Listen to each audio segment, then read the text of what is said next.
to Cincinnati Soccer Talk, powered by FC Cincinnati supporters. Get in touch, soccer fans. Email us at cincysoccertalk@spnt.tv. Now, here is your host, Nick Suberlane. What's happening, Cincinnati Soccer Talkers? Episode 68 of Cincinnati Soccer Talk coming at you live on Facebook, YouTube, CincinnatiSoccerTalk.com. We've got a good show in store for you this week. We're going to be joined by the captain. That's right, Captain Austin Berry is going to be giving us the ring here shortly on the King's Hammer Hotline. Get his thoughts on what it's like to captain his hometown professional soccer team and get his thoughts on the season as a whole. We'll, of course, look back on the game against Rochester, which a lot of you might have been just a tad bit upset after that result. We'll touch on the 1-0 loss against Rochester. Of course, we'll open up the phone lines a little bit later on. I'll do a little free-for-all, talk about the stadium situation, the international friendly, which we now know the opponent. And last but not least, we'll look ahead to a big game coming up against the Charlotte Independents. But first, this episode of Cincinnati Soccer Talk is presented by the Cincinnati Dutch Lions FC. Learn more about the Dutch Lions at cdlfc.com. The Dutch Lions are going to face off against FC Cincinnati's reserves on July 16th, and they'll also help open the new House of Orange Sports Bar and Grill on Thursday night, June 8th at 6 p.m. To learn more, again, log on to cdlfc.com. If you're watching live, you can get in touch with us on Facebook. You can hit us up on the Twitter at Cincy Soccer Talk is our Twitter handle. Our email address is feedback@CincinnatiSoccerTalk.com. And our main man, Yosef Sagai, is going to be taking your calls tonight on the King's Hammer Hotline, 513-399-KICK. Let's welcome into the show my main man, the new social media director. Is that your official title now, Boston, of the Cincinnati Dutch Lions? What's happening, Boston? Oh, yes, I guess that is my official title. Doing good. I just was excited all day to get back on this podcast and rub it in your guys' faces about that goalie argument we had when you guys were like, give Dallas J a chance. Boom. Rochester's all I need. Wow. Blanket statement. Okay. All right. Well, we know how Boston's feeling tonight. Okay. So it's going to be that kind of show. Glad to have back the Wolfman, Bill Wolf, joining us here on Cincinnati Soccer Talk tonight. Bill, how you been? Doing okay. Kind of getting over a little bit of a cold, but feeling better now.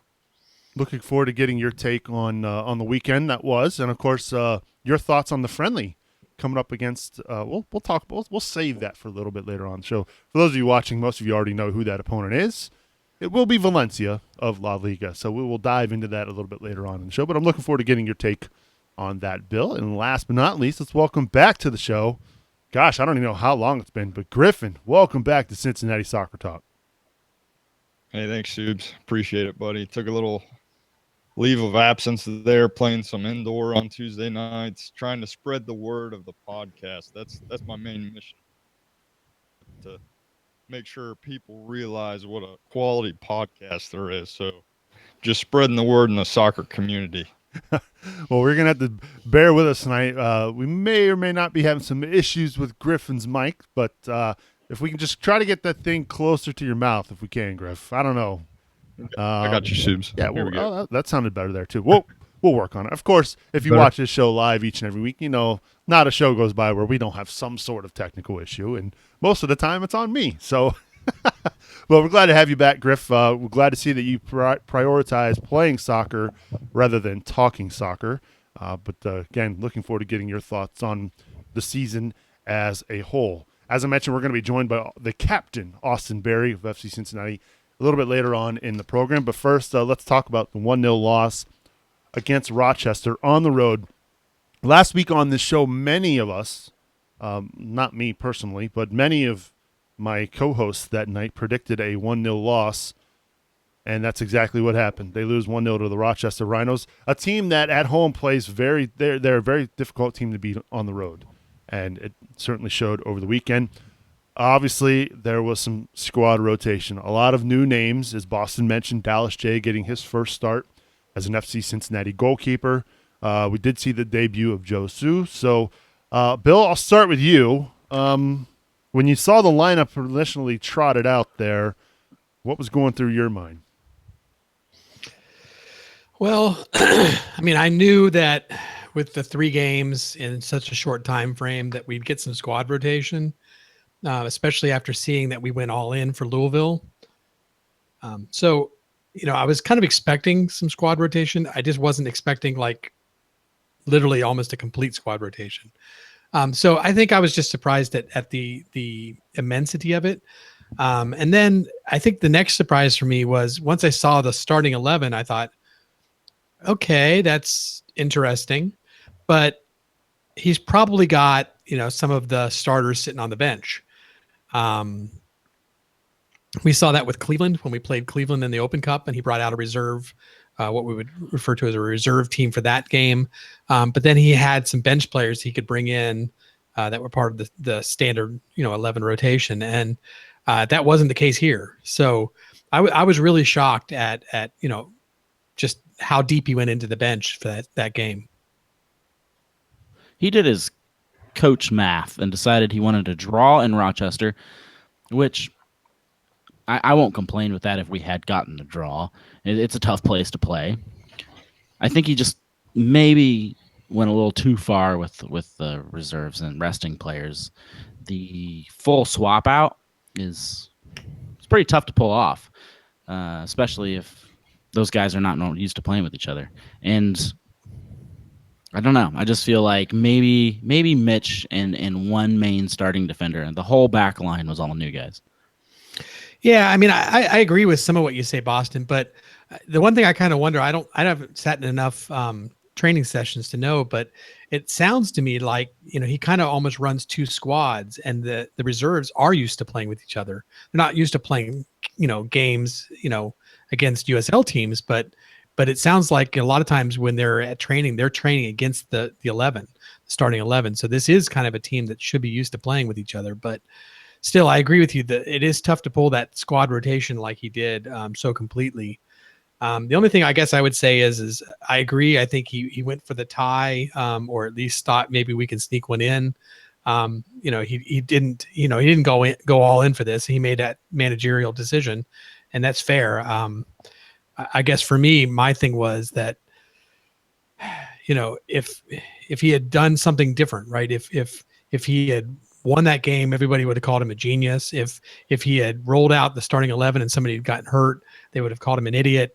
I don't think Koch was going to win this one either way, other than just winning the game with reserve players, and that was kind of a long shot. So, Griff, you want to hop in there? What are your thoughts on the match? Yeah, he was definitely going for the draw. I don't know, just my opinion. I think it's tough to do when you don't have Barry or Delbridge on the back line. I feel like you have to have one of those cornerstones there. But we almost got it, but I would have been okay with a draw, but we didn't get it. No, it's a tough loss to take, I think. Yeah, that's one. It was a tough loss, and I know with the games and the amount of games that this team has had over the last few weeks, you got to rotate the squad at some point. I mean, that was a given. I mean, I certainly understood that. Let's talk about, though, I guess we can talk about it a little bit, the whole Dallas J debate, which we had a few weeks ago. Obviously had us on the edge of our seats there early in the game. Boston, you were very vocal at the beginning of the show about that. Do you want to kind of chime in on that? Yeah, I was vocal a couple weeks ago, staunchly against taking Mitch out, just because we know what we've got. And yes, Mitch is a human being and he makes mistakes, but overall, he's a decent keeper, and he's got plenty of clean sheets, as you can tell by our website with the Wimmer clean sheet counter. And this is a guy who started every match in the USL, barring maybe an Open Cup game here or there. And we killed that streak off just to give him some rest. And maybe he needed it. But I think now the argument is kind of settled. I don't think anyone wants to see Dallas J trotted out there against Charlotte this week. Well, I mean, it's obvious that Dallas J didn't have the confidence that Mitch does in the box. I mean, without a doubt, he was unsteady going into some of those plays. I don't know that it was a complete disaster. I mean, I think you could say that about a lot of the players that were out there, that, getting out there in a real game situation, there was a lot of nervousness and there was a lot of mistakes that were made just because they're not used to that situation and that pressure that's on them. It's one thing to play as a team against the starting 11 to try to, get your spot out there and get a chance to play. It's another thing when you're actually in a live game and you actually can make a mistake that can cost the team. Griffin, you're our resident keeper. What did you make of the switch with Mitch and obviously Jay getting the start? I'm not an anti-Mitch, supporter, or I'm not gonna rally for Dallas Jay to get the starting gig. But yeah, we can barely hear you, Griff. You're very, very faint. We'll come back to you on that. So they go on the road against Rochester. It's, again, a tough place to play. We kind of mentioned it a little bit earlier that this was a game maybe Coach Koch was just trying to get a draw, because most teams they don't go to Rochester and win games. And I know Rochester hasn't played a good amount of games. I mean, they sat very low on the table, but I think that was a little misleading because of their amount of games played. That's a really tough team up in Rochester. So against the reserves of FC Cincinnati, basically a 1-0 loss. I don't know. I know you got to. I guess I question the amount of people, specifically FC Cincinnati fans, who were so up in arms after that result, especially considering the team had done so well the last. I think they were on a 4-game winning streak leading up to that. Yep. If it's a simple matter of we needed to play everybody for Louisville so that we could get Columbus, then by all means, I'm okay with the USL loss. I know some people are conference points matter more than anything. I am not. I think that this Columbus game is going to be huge and means more to the city, to our MLS bid, which is ultimately more important to me than winning one game. And maybe it just came down to that. You can't run them out 3 times in a week. But should we be prioritizing an Open Cup when you consider that a USL team almost never really goes and wins that competition? We needed to get. We're not an average USL team, though. Yeah, we needed to get the Hell Is Real Derby just this year. We lost it last year. We lost the chance to play it last year. We needed it this year. Next year, I may have a whole different opinion on the matter. All right. Well, I mean, yeah. You want to chime in there, Bill? Well, I think no matter what we do, people are going to question the decision, right? So if we had rolled out reserves and lost against Louisville, people would have been, ticked off that we lost to Louisville. They would have been ticked off that we were kicked out of the cup and that we didn't get to play Columbus. So, I think it's okay. I mean, at the end of the season, if the playoffs, don't go well for us, but we're holding some sort of a deep run into the U.S. Open Cup, then, these are decisions that are being made and they are going to cost us at the end. I guess I'm in the state of mind where I'm thinking I kind of want to wait till the end of the season and see where we get before I start questioning, whether that was the right or wrong decision, because I honestly don't know. I mean, yeah, if 3 points cost us the playoffs, then we might regret this decision. But, if they don't, then, we may be cheering the fact that we got a chance at Columbus, and who knows, maybe they'll roll out their reserves and we'll beat them. Who knows? It's not like it would be the first time that's happened. So can I flip it for you guys? Let's flip the script. We got 3 points in Rochester. We're a little bit higher on the table, but Louisville gets to host Columbus Crew next Wednesday. How do you people be pissed? How do you feel about that? Yeah. Yeah, I don't have a problem with them prioritizing the Open Cup. I guess I guess what a lot of fans were upset about, not me specifically, but a lot of fans were upset about is the 3 points at a time where 3 points are, I hate to say it, are starting to become they need to get these 3 points because of the playoff seeding. I know they want to get a home game for the playoffs. I mean, that's a big goal for this team. So the good news is it's still June. There's still plenty of soccer left to be played. We've seen this team get hot, so it's one game on the road against Rochester, who plays very tough at home. So we will see. But look, it's one game, and like we mentioned, I don't think we've done a show since FC Cincinnati knocked off Louisville.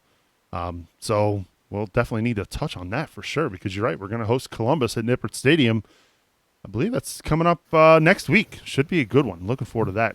And one of those guys who will be playing in that game, joining us now in the Kings Hammer hotline, is the captain of FC Cincinnati. He joins us now, Austin Berry. Austin, welcome to Cincinnati Soccer Talk. Hey, thanks for having me. So you got the crew coming to town. I know we've got a certain game coming up this weekend against Charlotte, but I mean, look, it's this is the crew. That's a big deal, man. You got to be pumped for that. Yeah, I mean, obviously growing up here, that was the closest team. When I was playing youth soccer, so it'll be fun, and I know a good number of the guys on that team. So be interested to see if a lot of them make the trip down here. But like you said, we do have a game against Charlotte right before, so got to focus on that. Before we go to that game Wednesday. Hey, Austin, Boston here. We sit around all week and talk about how the team's doing, and we get on here once a week and pretend like we know how the team's doing. But wanted to ask you, someone that's inside, how do you feel like, as a captain, this team is shaping up, and how do you view the start of your season?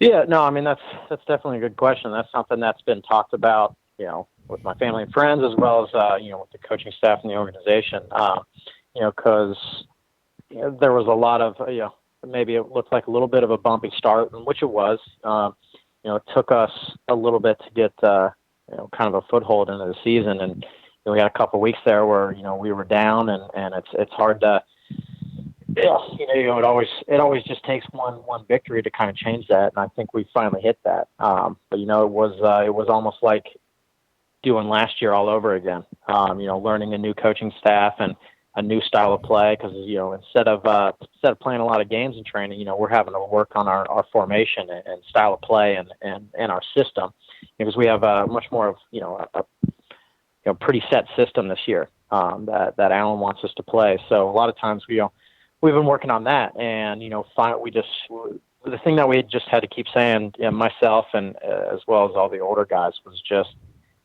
keep working hard. We're putting the work in, and what it's going to take is just us grinding out a victory. And what it took was us waiting 2.5 hours for us to get that win against Bethlehem with 4 minutes remaining. So Yeah.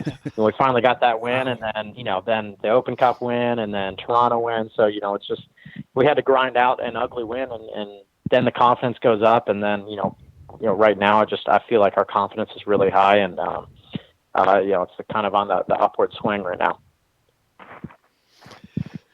So, Austin, this is Bill. Obviously, this is your second year as the captain of the team. And, there's been some changes as well, from a coaching standpoint, but also just last year being kind of the Cinderella year. Everything just seemed to go so well. This year, off to a rough start, as you said. So, I mean, how do you feel that, your role's changed as a captain in the sense of what Coach Koch expects of you, but also maybe you as a leader of this team and what you need to do with the new players to kind of, instill them the confidence to move forward, in troubled times, so to speak. Yeah, no, I've had a good number of conversations with Alan, and it's not just me. I want to say that there's a lot of older guys in the locker room that are leaders and are expected to lead. For me, it's just trying to find that balance of being positive and but also getting on guys when it's not good enough. Because there's been sessions and games and moments in games that it hasn't been good enough, whether for myself or from other guys. So for me, last year was just kind of I just wanted everyone to feel welcome and feel positive, be able to play their game. And this year, we had a great year last year, and we have higher expectations this year. So I've tried to focus a little bit more on staying tight on the guys. Yeah, I'll be the first one to joke around and have fun and make sure things are light so that guys are comfortable to play their best soccer. But there's a lot of talk, and we want to be the one of the bigger clubs in this country, and kind of starts with us on the field. So I want to be able to hold guys accountable, as well as being a positive reinforcer and help guys be comfortable so that they're able to play kind of the game that they want. We're hanging out with the captain, Austin Berry of FC Cincinnati, here on Cincinnati Soccer Talk on the King's Hammer Hotline. Obviously, a big win last week over Louisville City. That had to feel good. I mean, knowing that a win gets you a chance to play Columbus, but the fact that everything that had gone down earlier in the season with Louisville, how did it feel to get a win over your arch rivals? I mean, it'll always feel good to win against your rivals. This is probably the first time that I've had a real bitter rivalry, which is funny because one of my better friends in the league is Paulo Del Piccolo, the captain for Louisville. So we're joking around and we're all smiles at the coin toss, but as soon as that whistle blows, we're kind of at each other's throats. So and especially since there's been a little bit more off the field stuff with them this year, it was definitely good. And it was also another win that we had to grind out, and it felt good for sure. And we want to put emphasis on the Open Cup. Obviously, we want to do well in the league as well. But this will be a big game for not just us as a club and as a team, but for the city to welcome the Crew next Wednesday. So it'll always, no matter what situation, it'll always feel good to beat Louisville. Was there any added incentive considering everything that had gone down? Did that even factor into that game last week? There's you try to, as a player, kind of block that out. I know for someone like Jibby, that can give you a little bit more of momentum and a little bit more edge and a chip on your shoulder. I think that's fantastic for him to come out and get a goal like that. And we were kind of joking with them. Like, I told him, like, right after he scored, or right after the game, that the ball was already over the line. It wasn't his goal anyways. But we try to focus on what we need to do. And, I think we made the tactical adjustment in that first half when they were kind of on us. And we were the team, that ended up being better on the night. I mean, they had a couple of chances. They were dangerous, a little bit. But, I think we held strong, and it was a good game for us. Austin, what was going through your mind during the Toronto game when you had that spectacular dribbling display and almost scored? Tell us what was going through your mind. Oh, no. Don't bring that up, man. I've been trying to get that out of my head. Like, I'm just watching replays Austin, in my house. That was amazing. Oh, my gosh. And I'm running up to the ball, and I'm like, you got to chip this. You got to chip this. And he stayed tall, so I was like, I can just bend it around him, and it's a terrible decision. It's been haunting me every single day since. But no, it's fun, and everyone keeps bringing it up. But next time I got to put that away. I don't know. If you ask me, it looked good, Austin. I was impressed. I appreciate it. It started making me remember some of my glory days of high school back here at club when I got to play center mid. I don't get many of those opportunities anymore at center back, so oh well. Anytime you make another center, it's a good thing. Yeah, anytime you make anybody, I'll be the one who's celebrating that the most. We have a Facebook question from Sam. He asked, how excited are you for Saturday's game with potentially 20,000 in Nippert? I guess Jeff Birding said today that we're looking at another 20 for this week. Oh, cool. No, must be the fireworks. No, it's always it's always fun. Especially every crowd, even the crowd at Louisville. I mean, what do we only have? Just over 6,000. Yeah. Even that was loud. Anytime we're playing at home, no matter in front of how many people, but obviously the more packed games are more fun because those are games that you dream of playing in front of when you're growing up. So it's fun that I get to do that here in my hometown. And Charlotte's a good team. They're a good attacking team. So be looking to get back on the winning ways in the league, get us some 3 points before we focus on Columbus. So definitely, obviously with fireworks, it should be fun. I've been watching Charlotte and Louisville play at this very moment, they're at the halftime and it's 0-0. They're having a hard time handling that Louisville pace, though. They're lucky to be 0-0. Yeah. Okay. Yeah, I'll be. I'm sure we'll be going over that film tomorrow, and then getting the reports the next couple of days. But I mean, they have a lot of the same guys from last year. Those attacking squad. I mean, they'll be dangerous, but I think we'll be ready for them the way we've been playing lately. Austin, you're obviously from Cincinnati, so we're not going to give you the old skyline question, but tell us, is there a food maybe from Korea that you miss, or something interesting that you tried? Was that? Sorry, kind of cut out. You say from Korea? From Korea, correct. Yeah. Gosh, I mean, food is one of the best things that was over there. I mean, if I always joke, if I would have stayed there, I mean, I'd have been 250 pounds when I came back. Because if you ever had like real Korean barbecue, I mean, I used to have that a couple times a week.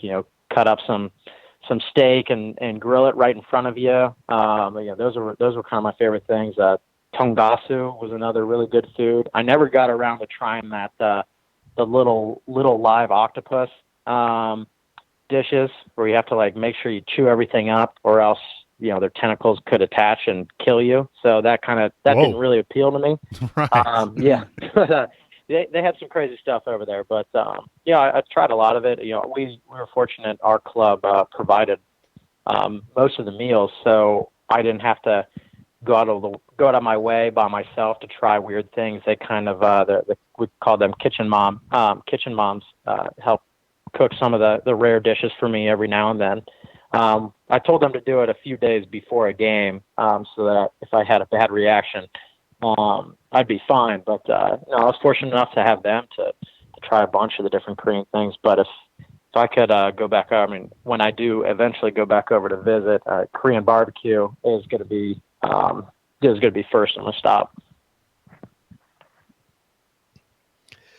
So last year, Austin, you had a really good season. I think the back line really gelled by the end of the year. This year, it seems to me like it's maybe even a little bit better. Your game, I think, is even improved. I think you and Harry seem to have even a better understanding of each other. A lot of people are kind of commenting that you two are pretty solid back there. You're a nice duo. Did you do anything in the off season? Did you implement any new training? Was there anything you did personally to try to come back this year as a stronger player?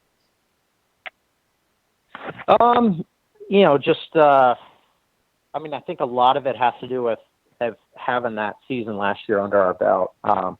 Playing as many games as I did last year with Harry, and I would add, Tyler and Mitch, some of the guys around me. You kind of just get comfortable, and this is kind of the first time that I've gone back-to-back seasons playing next to the same, couple of the same guys, which has been nice to kind of know their tendencies. We understand each other. The communication's very easy.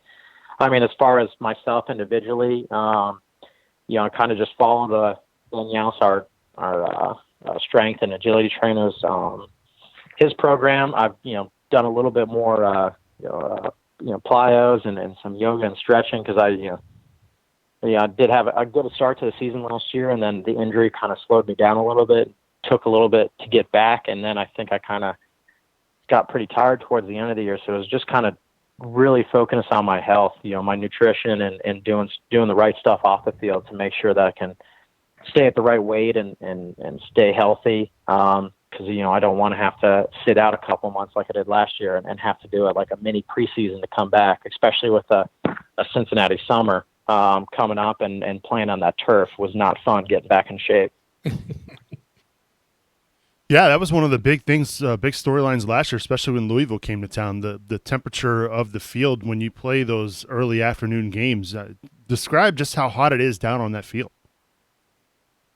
Oh my gosh! I mean, that Louisville game was probably one of the hottest. I mean, I played some in New York at like noon in the middle of summer, and a couple in Chicago were warm. But as far as the turf as well as the sun hitting off those press box windows. Gosh, I mean, 5 minutes into the game, everyone was kind of different. Me and Harry were two guys that like our heels were burning. So, when the ball wasn't around us, you could see us like tiptoeing around, trying to keep off the balls of our feet. And other guys were having like the outside of their feet, kind of burning up. I think kid from Louisville had some issues, big issues. But yeah, it's thank God we had the water breaks, because that gave you another 5-10 minutes of relief to be able to just spray some water down in your cleats. But it's those kind of games, it turns into more of a mental kind of tactical game. You can't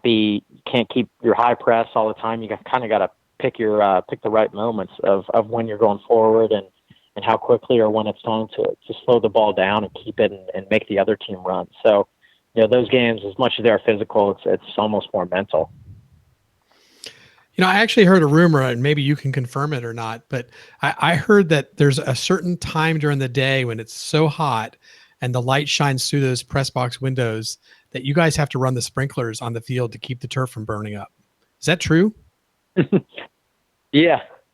That started happening once it got warm once it got to the normal Cincy summer. It was actually like right at the beginning of my injury. So like a couple weeks in, I finally started getting able to just jog around, and I was right before a home game, and I was jogging. And I called up one of the guys like, "Hey, we need to get someone out to rake all this rubber out." And it had like melted, but they told me it was like, "Oh, that wasn't a raking issue. The sun's hitting off of there and it's melting the grass, or the green plastic turf that's in that corner." So yeah, I know they're looking into getting some curtains or some blinders, just so it's not coming off. It's only like during an hour or two stretch where the sun's hitting off those glass windows and coming down in the corners. But with the sprinklers running right now, that kind of helps it until we can do a little bit more of an advanced precaution there. Yeah, I just happened to be at practice yesterday, Austin, and I showed up at Nippert Stadium and I saw the sprinklers on, and I thought that was so bizarre. I'm like, it's a fake field. What are we watering it for? Yeah. It gets we kind of avoid that corner as much as we can, because it gets a real high heat index over there. So even right now, training at 10:30, it's getting hot out there. So we might start like we did last year, and what I've done before with a lot of teams in the summer is we'll probably see our training times move up a little bit, because it does get real hot and humid down on that turf, as I'm sure you felt a little bit the other day. Oh, yep, I definitely felt it. I'm a lot less in shape than you are, though, Austin. I'll leave that there. I'll get you out of here on this question, because I know you're a busy guy. Last year you had a chance to host Crystal Palace at Nippert Stadium. Now this year you're going to host Valencia from La Liga on a Monday night. Your thoughts on your friendly opponent? Are you excited? Yeah, it's actually, it's funny when someone first told me who we were playing against. The first jersey that I ever got was Valencia. My parents were on a cruise, and they thought the jersey was cool because it had a bat on it. I don't know if one of the new Batmans had just come out, so they had got me that jersey. So I got this Valencia jersey that's actually in my house right now, from way back in the day. They were actually my first soccer jersey. I couldn't tell you if I've ever watched a game by them before, but it'll be fun. We saw how much fun that Crystal Palace game was last year. It's unfortunate the timing and and how it is, but hopefully people won't be deterred by it being on a Monday night, because I think it'll be a fantastic night for soccer. We're obviously excited about it. That's something that people still talk about to this day. They'll ask me questions like, "Oh, how was it playing in front of that, playing in that Crystal Palace game, or playing against them, and the whole spectacle?" Because the whole night, the whole couple of days around it, there was just a different energy, and to be able to walk out and do the coin toss and get your name announced in front of a crowd like that was fantastic. So I'm hoping for another big night, and it'll definitely be a fun one. You mentioned as a young kid getting a Valencia jersey. Did you have a favorite club team that you would watch growing up? When we had Matt Bader on a few months ago, he said his favorite team was Manchester United. Do you have a favorite team? It's kind of funny because I would get those questions a lot, and I'd have to make stuff up. But I mean, growing up here, I mean, I played more baseball and basketball when I was growing up. Soccer was kind of just was something that I was playing because I couldn't play football because of my mom, and then as I got older, I started getting more interested in soccer, and it was definitely the main sport. But I never really, I mean, we never had Fox Sports, in my house. Like, I never went out of my way to watch soccer. Like, still to this day, like, I mean, the guys will be like, "Austin, you going somewhere to watch the game?"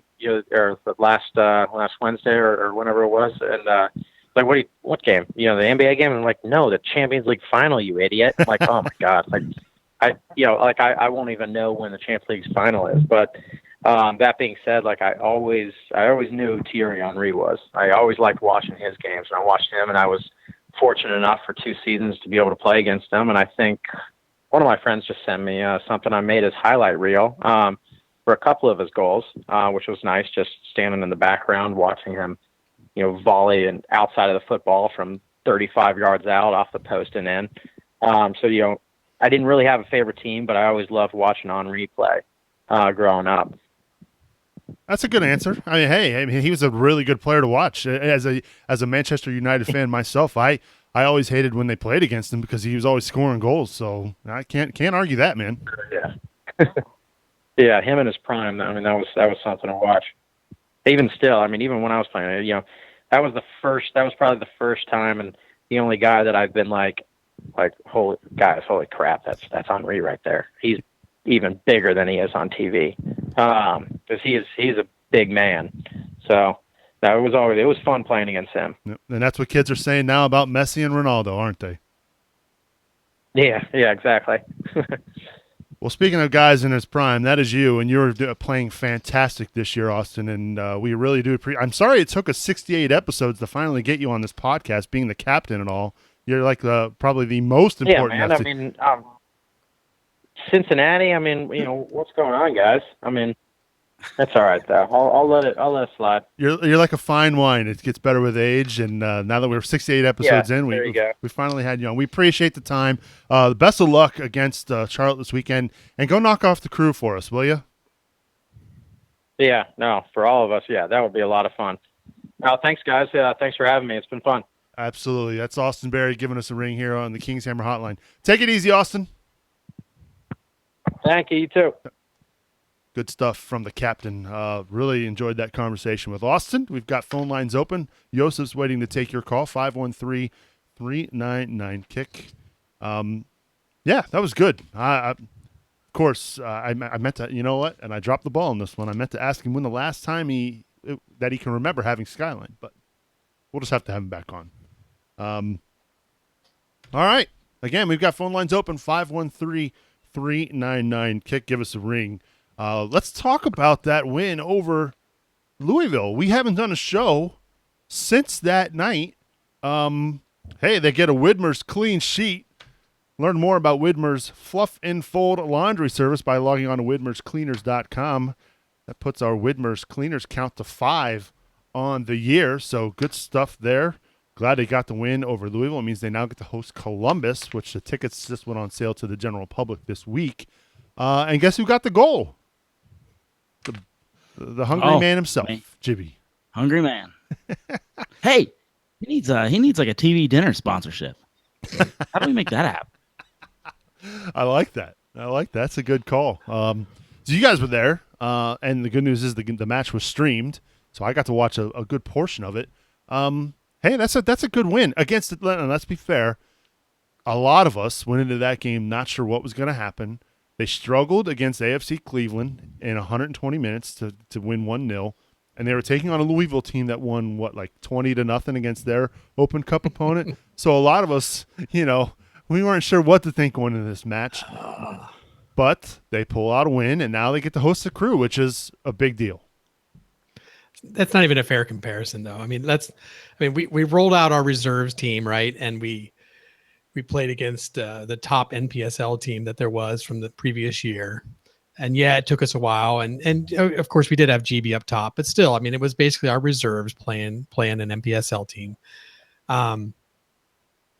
Louisville, they don't even have a reserve team. They only have 15 players. So they're always basically their starting team. And we know their manager works at Radio Shack, right? Exactly. And you know, they went out there and played a pub team. I mean, these guys like brag about how much alcohol they can consume. This is not a team that's, you know, the top NPSL team. They aren't even, you know, USPDL or NPSL or anything. They're just a pub team.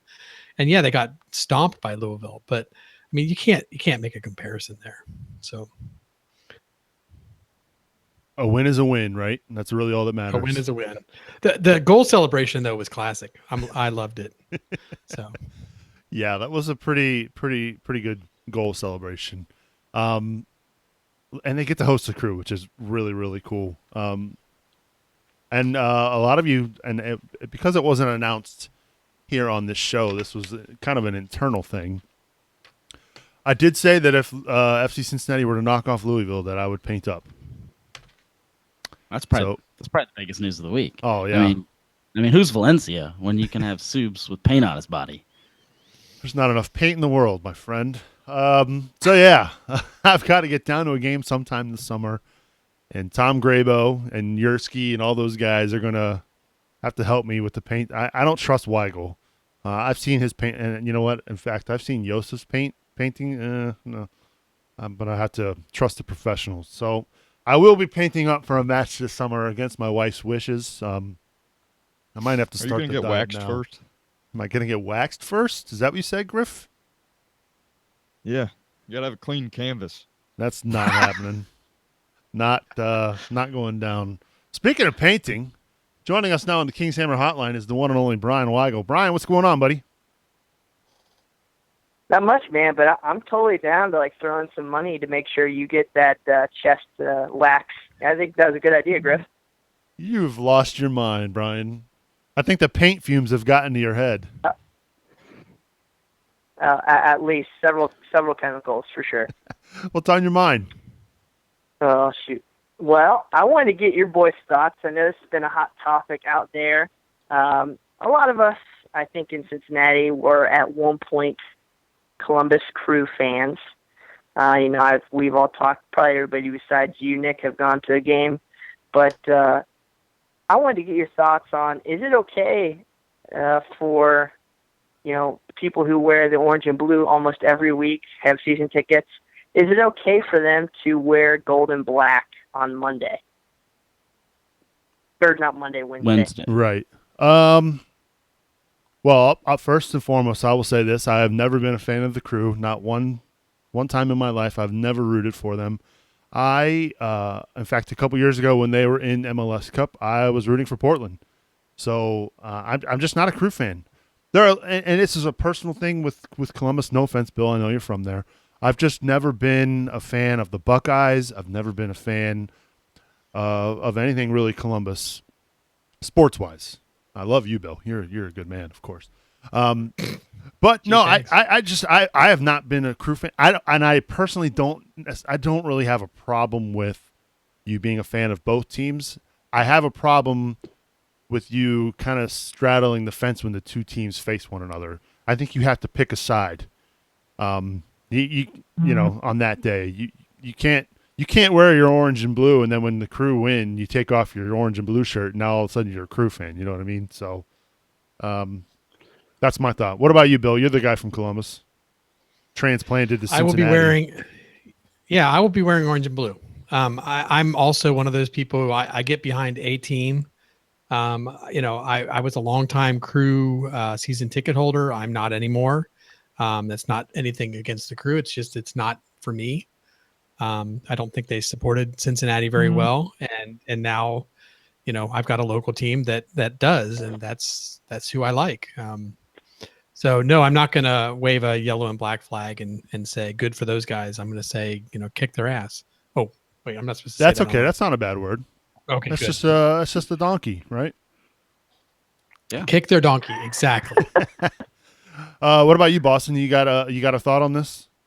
Yeah, I'm a little more peaceable about it. I think you can cheer for both teams at the moment because we're in different leagues. We don't compete against each other except for once every 2 years, right? And this is the first time ever in our history. I think it's really cool we get to play each other. I think if I was a Crew fan before, which I wasn't, then I would probably just sit in the stands, giggle like a little girl, and just watch both teams, and I would probably cheer for them both, and then whoever won, I'd be happy for them. I think that is possible at this stage. Now, Cincinnati goes pro or further pro and becomes an MLS team in 3 years. No, you got to make a choice. At that point, you can't support two MLS teams. You can't be a Bengals and a Pittsburgh Steelers fan at the same time. That's no. Griff, you want to chime in? I'm kind of with Boston, and until MLS, I feel like you can be a fan of both. But for one night, I'm with Subes on this. Put it aside. If you're a season ticket holder or a serious fan of FCC, you better be cheering for orange and blue. If the Reds minor league team comes up and beats them one day, I think even as Reds fans, we would be like, that's pretty cool. I mean, the Reds suck, but man, it's pretty cool. Yeah, I don't know. I obviously I don't like the Crew, never have. So for me, I think you got to pick a side, Bri. I'm assuming you agree. Absolutely. I think if you're buying season tickets and you want to call yourself a true FC Cincinnati supporter, I think at the end of the day you got to wear orange and blue. And even though if you like Columbus, I think you got to wear the orange and blue. Yeah, unfortunately, I'm obviously being up here where I live. I'm not as in tuned with the supporters groups and what people do as far as their MLS allegiances. But do you know personally, Brian, a lot of people that are now a fan of both teams? Because I only know of one. I think that's Mike Hudson, and maybe your brother. No, I think there's actually quite a few people in this area that still follow the Crew. I just think, if you knew me 2-3 years ago, my first favorite team was the Crew. Did I go out and fill my closet with yellow or gold and black like I do with orange and blue? No, I didn't. But I still think that there's a lot of people that support, or not support, I guess it's the wrong word, but they still follow the Crew down here. I just want to make sure as many people out there, if they are sitting on the fence, if this is your hometown team and you really call yourself dedicated to the orange and blue, you should put on the colors. Well said, Bri. I'm glad you decided to call in tonight because we missed, obviously you were trying to get a night off from this thing, and here you are, you're still calling in. It's like you can't get away from you eat, live, and breathe Cincinnati soccer talk, my friend. Here we go. That and the orange and blue. So let's go, and can't wait for the game. Good stuff, Bri. Hopefully we'll catch up with you next week. All right, bud. Sounds good. Bye. That's Brian Weigel. Should learn how to say his name. I only say it every week almost. Speaking of Brian Weigel, he'll have March to Match Day this week with ESPN Charlotte's Jason Bailey. He's of the Second Yellow Soccer podcast, so make sure you check out March to Match Day by logging on to iTunes or basically anywhere you can find podcasts. Get subscribed so you don't miss an episode of Cincinnati Soccer Talk. So we mentioned Valencia. Let's touch on that a little bit, guys. That announcement came down this week, finally, after a lengthy delay. They had the press conference on Monday, and then they had to wait, and then wait some more, and now it was finally official. They are playing Valencia of La Liga. Real quick, your thoughts on that, Bill? I think it's great. Obviously, people know the EPL. People wanted an EPL team just because they would see them on TV and know them better, know the players better. But I think this is really about spreading the FCC brand. It's about getting our name out there. It's about just getting some validation of who we are internationally. So to reach out into Spain is great. We did England last year, so let's do somebody different this year. So I think Spain is great. La Liga is phenomenal. Some of the best players in the world play in La Liga. Valencia is, maybe not been doing the greatest the last couple of years, but as far as who this club is, they're a powerhouse club. They have 50,000 season ticket holders with 20,000 season ticket holders on a wait list. Those are just phenomenal numbers. This is one of those names in the Spanish league that people recognize, and it's a big deal that we got him. I think it's a big deal, to be honest, that we can get any major team to come over here and play us on turf. A lot of these teams are grass snobs, and that's fine. But I think it says a lot that our club's able to draw some of these teams in over here and get them to play us on an artificial surface.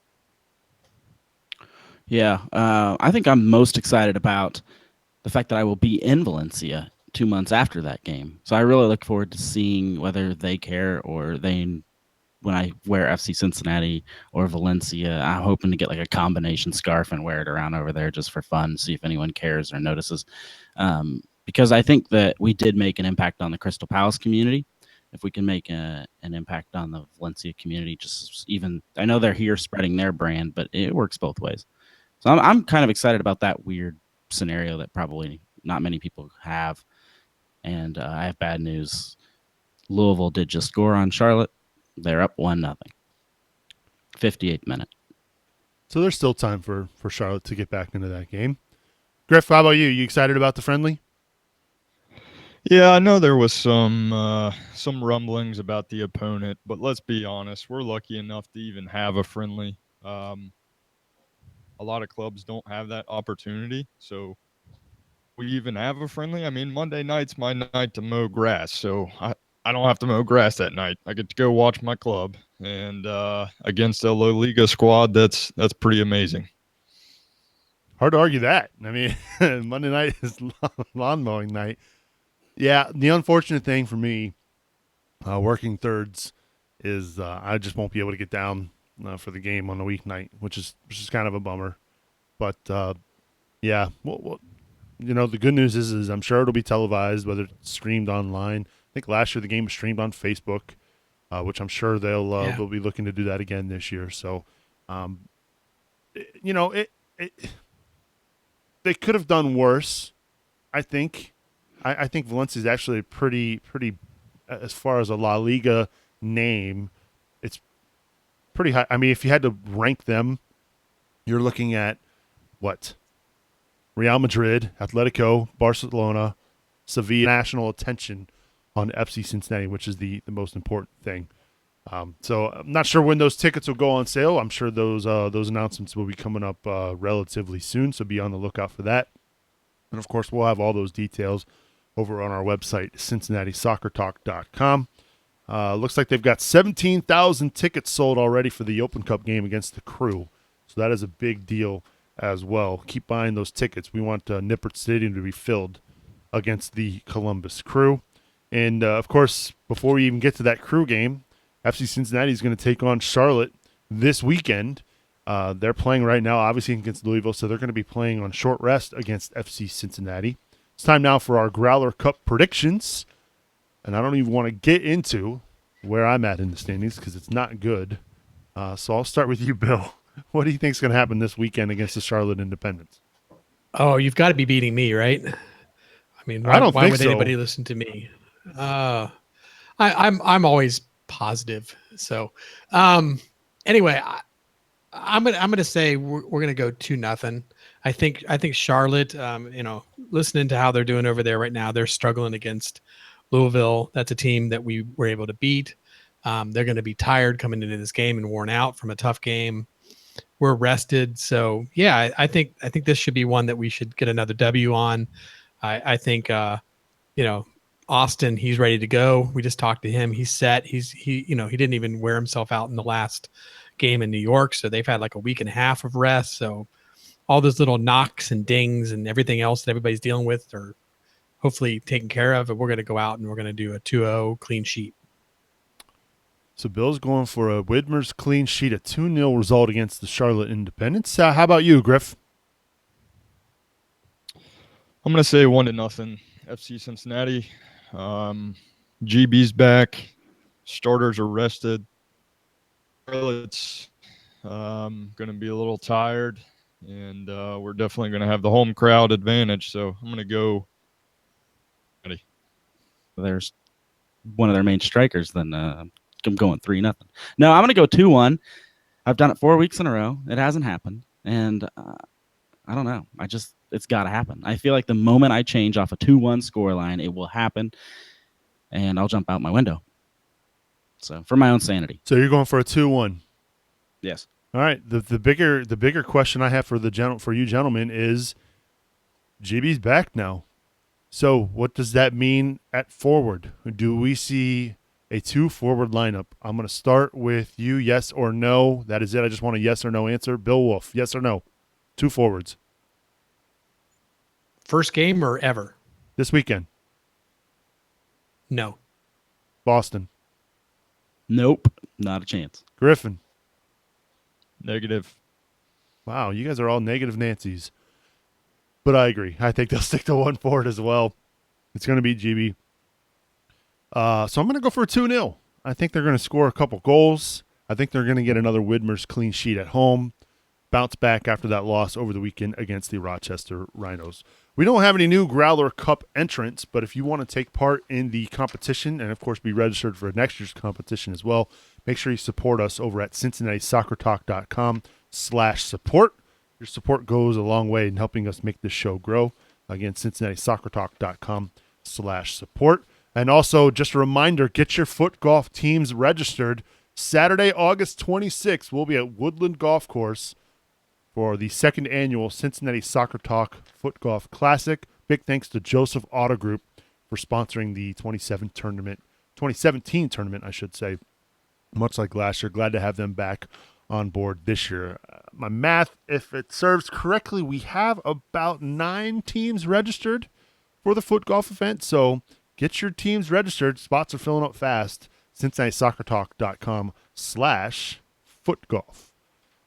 I think it's about time we wrap things up here on episode 68 of the podcast.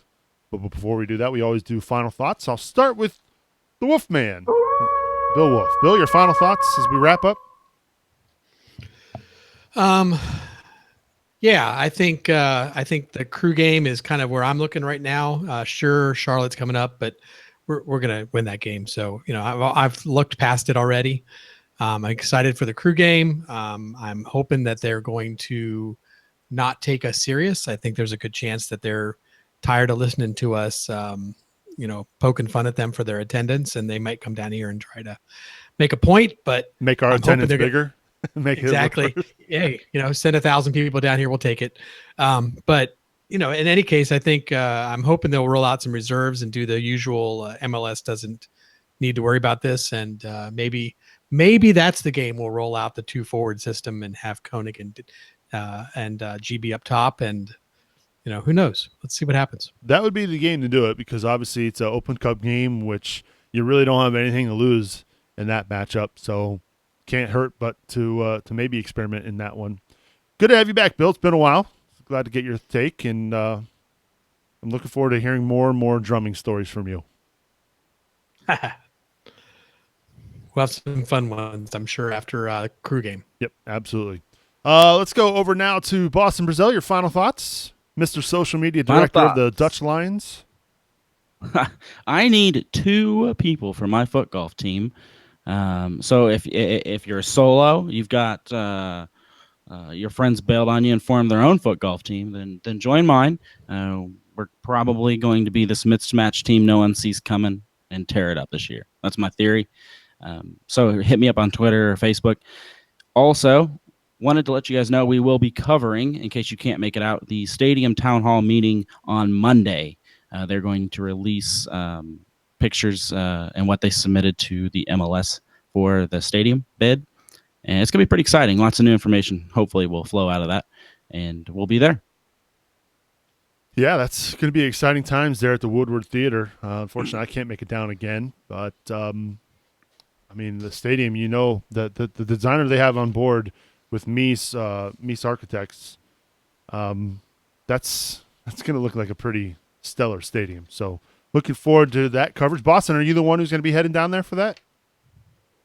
There'll be a couple of us, but yeah, I'll be there. Cool. Good stuff, as always. And last but not least, let's go over to Griff. Griff, having some technical issues tonight. It's what happens when you dust off the cobwebs of that microphone. It's been a while.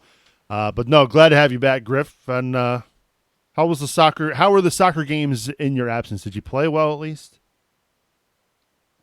We're playing better, but we're towards the bottom of the table. That's for sure. Well, well, there's still time to get that corrected, I guess. So, you got any final thoughts tonight as we head out of here? Yeah, Boston's looking for 2 players for his foot golf team. Just to let everybody know they'll be, playing for second place because my squad obviously will be awarded the hardware at the end of the day. And obviously, I'm looking forward to the stadium event as well. I got my confirmation email today, so I'll be down there with Boston. Hopefully, we'll see some of you down there. Good stuff, Griff. As long as you don't slip, you might have a chance to win. No Sambas this year. I've got a couple of shout outs I want to give. I'm going to give a shout out to Ben Nat from the Queen City firm. Gave me an opportunity to do something really cool yesterday. For those of you who are watching live or downloading this podcast, you're wondering why it's a day late. I actually made it down to Cincinnati on Tuesday. Got to go to practice, and we recorded a cool little project with the guys at FC Cincinnati. So make sure you subscribe to our YouTube channel, youtube.com/Cincinnati Soccer Talk, where we'll be releasing that, I believe, sometime next week. Had a lot of fun hanging out with Ben and some of the guys from FC Cincinnati. It was also my birthday yesterday, and I am wearing a brand new, I guess we call this the Bomb Pop kit with the blue, white, and orange. So I got this from my wife, so thank you, Sarah, for that. And Bill had a little part in this one. As a gift from my mother, I got a Rise Together photo book. Pretty cool, but it's not just any photo book. It's been signed by all of the FC Cincinnati players, including Andy Craven. And so, pretty cool. Bill, I know you had a hand in this. I want to say thank you for doing this for my mom. And Mom, I know you're watching too. Thank you as well for the gifts. Pretty cool, Bill. Hey, no big deal at all. Happy to do it.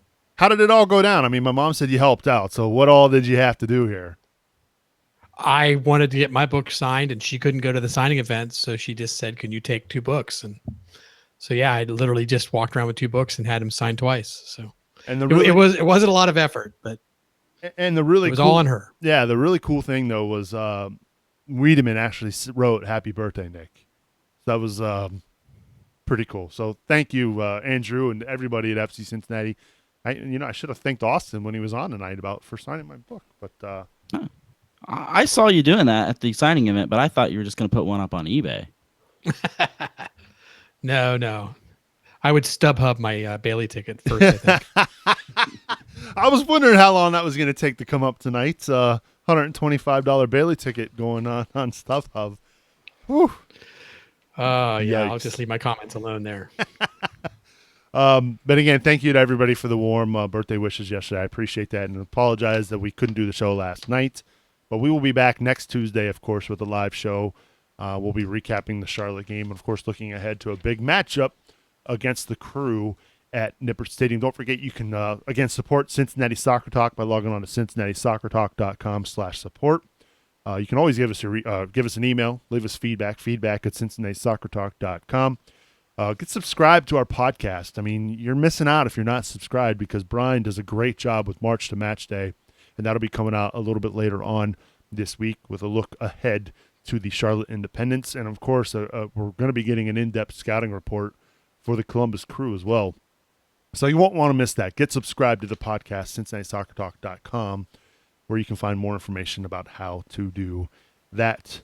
That's going to do it. My thanks to Austin Berry, captain of FC Cincinnati, for joining us this week. And, of course, big thanks to the Cincinnati Dutch Lions for supporting our show over the past month. Again, log on to cdlfc.com to learn more. Get your tickets for their game against the FC Cincinnati Reserves. And, of course, they've got some games coming up as well, cdlfc.com.